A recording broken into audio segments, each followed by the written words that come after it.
Hi, this is TK Viper Tech, and today we're looking at a gimbal stabilizer for your smartphones. It is the iSteady Mobile Plus by the company Hohem. Here are the key features. It supports a payload of 280 grams, spins around 600 degrees, has a trigger on the back, face tracking, time-lapse, motion lapse, all that good stuff.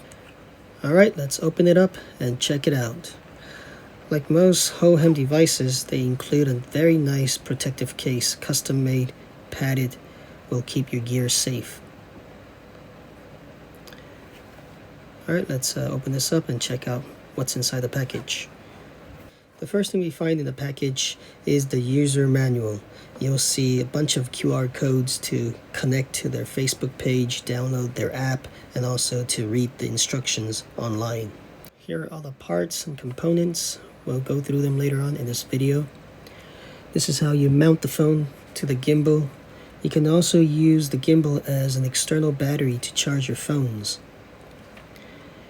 There is an adjustable arm on the device, and this will allow you to balance your phone better. On this page, we'll see there are 4 modes. You switch between them by pressing the mode button. And here we have the specifications. It supports a phone up to 280 grams. It can perform between -10 to 45 degrees Celsius. The battery life of the gimbal is 13 hours. This card gives you information on how to download the app and go to their Facebook page and get support if you need help. This page shows how to balance the phone in either landscape or portrait mode. Inside the package, we have a USB-C to USB-A charging cable, but unfortunately, it doesn't include a power brick. We also have a very small tripod that they include with most of their gimbals. It's quite small, lightweight, feels kind of cheap, but it will do its job. Here's the gimbal itself. As you can see, it's quite large. The handle is about 6 to 7 inches long. It's quite hefty. On the front, we have a power button, which is also the record button. Then we can zoom in and zoom out here. There's a mode button and the trigger. To the left, we have 4 lights to indicate which mode we're in. On the right side, we have lights to indicate the battery life. On the left side, we have an accessory mount. On the back, we have a trigger. Also on the side, we have a flap that covers up the USB-A and USB-C port. The USB-A is for charging your devices when you're using this gimbal as a mobile battery. On the bottom end, we have a tripod mount for this gimbal. And here's the clamp. So we just stretch and clamp the phone here. On top of the clamp, we have another accessory mount, so you can put a microphone or a light. On the back of the device, we have an extendable arm, so extend it until the phone is balanced. And then tighten up the screw here. And that's it.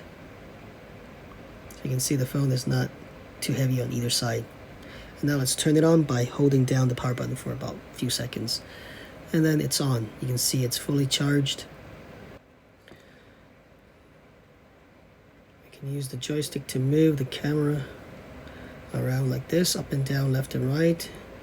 According to the specification, it should rotate 600 degrees. Let's test this out. So let's go all the way until it stops.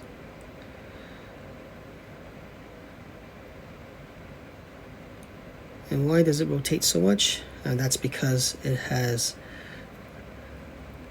an inception mode. We'll see that later on in the video. Anytime you're out of balance, you can double tap the trigger to go back to the initial position. Here's the app. We can zoom in and zoom out inside the app.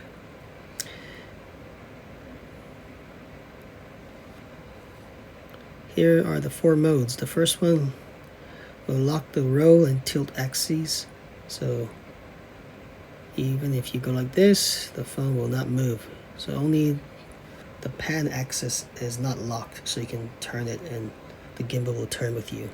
The next mode will lock only the roll axis. Okay, so if you tilt it, it's gonna tilt. It's not gonna lock the tilt axis. Okay, so the pan axis is not locked, only the row axis is locked. So like this, the phone does not move. The third mode is to lock everything, so all the axes are locked. So even if you twist it like this, so if you roll it, it doesn't move. If you twist it, it doesn't move. If you tilt it, it doesn't move. So the phone is locked in all position.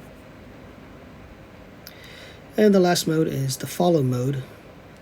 So everything is unlocked. So the gimbal will move with every motion of your arm. So if you roll it like this or pan it, tilt it, the gimbal will follow your motions. So we can take a picture by pressing the record button, or record or pause by tapping the record button.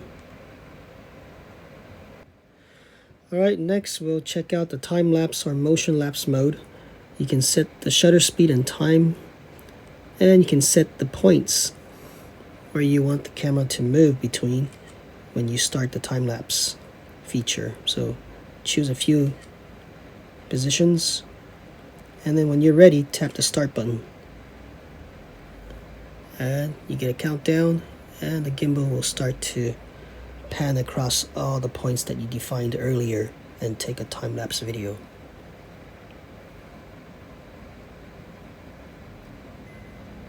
And you get a preview of your time-lapse, and then you can save it or discard it. Okay, we'll check out the preset fancy shot modes. This is the inception mode, so just tap this and the phone will start rotating to the initial position, and then you get a countdown, 3, 2, 1, and now it's going to record an inception mode video. It's going to spin, and this is where that 600-degree motor range will give you a nice effect.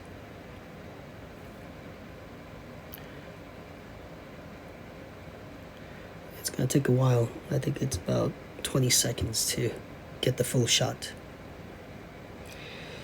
And then it'll give you a preview. You can save it or you can discard it, and then you can view it inside the camera app. So I'm going to save it and go to my Photos app and check out our inception video.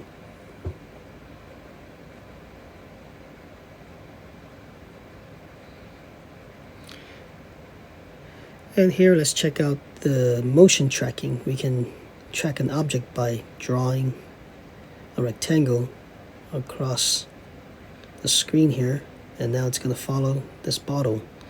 But with clear objects, it's not so good because it's clear, so it's hard to follow. If you move it too fast, it's going to go out of bound, and then tracking stops working.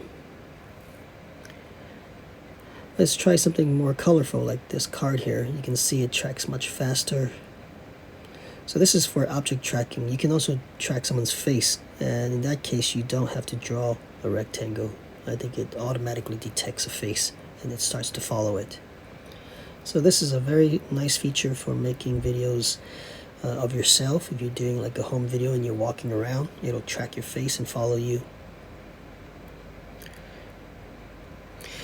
Now we're going to compare the sizes between gimbals. As you can see on the left there, we got another Hohem device. This one is also for a smartphone, but this one is foldable, so it's very compact. You can see the handle, it's very short, only about 4 inches. Not very ergonomic, it's just a very simple shape, but it is very compact. Here is another gimbal for an action camera. This is the DJI Osmo Pocket 2, and this is a very nice device. The arm is collapsible, so it makes it easier to travel with this. Here's another Hohem gimbal for an action camera. As you can see, the size of the stick is about the same as this one here that we're reviewing. So both about 6 to 7 inches long. Pretty similar designs. Layout of the controls, everything is about the same. and they weigh about the same as well.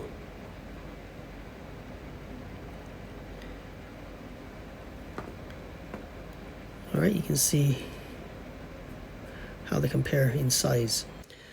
And now let's take a look at some sample videos. We're using the gimbal to capture a motion lapse. As you can see, the camera is moving very smoothly. It's panning across all the points that you have defined in a very smooth way.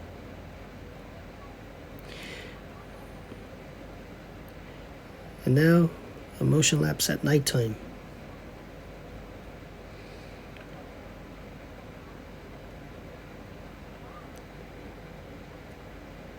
So it works equally well at night.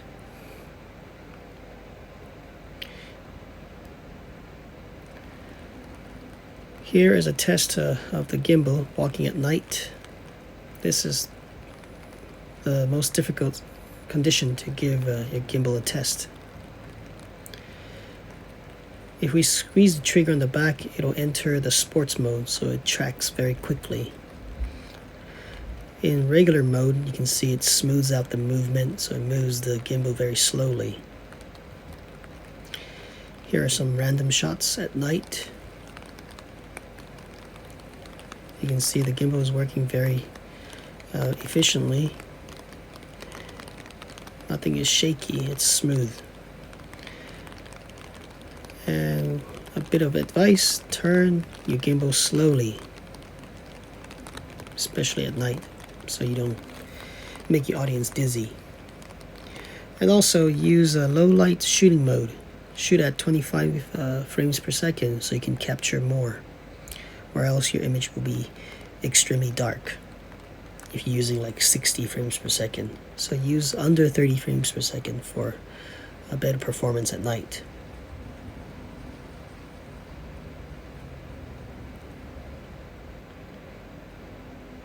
So this is all captured with an iPhone XS.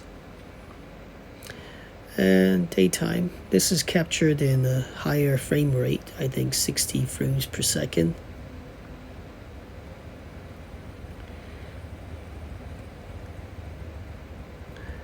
It kind of bobs up and down because there's no stabilization for the Z-axis. Here we're putting the gimbal at shin level, so you can get a very nice perspective here. It's as if you're an animal, like a dog walking. And now we'll give it another test, a jogging test. So I'm gonna jog a bit here and see if it steadies the shot.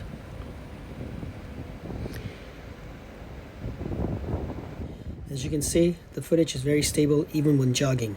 Overall, a very decent gimbal for an affordable price of $98. Click the link in the description box so they know I referred you to them. The only bad points I can think of is the build quality. It's made from plastic and the arm doesn't fold up, so it's not as easy to travel with.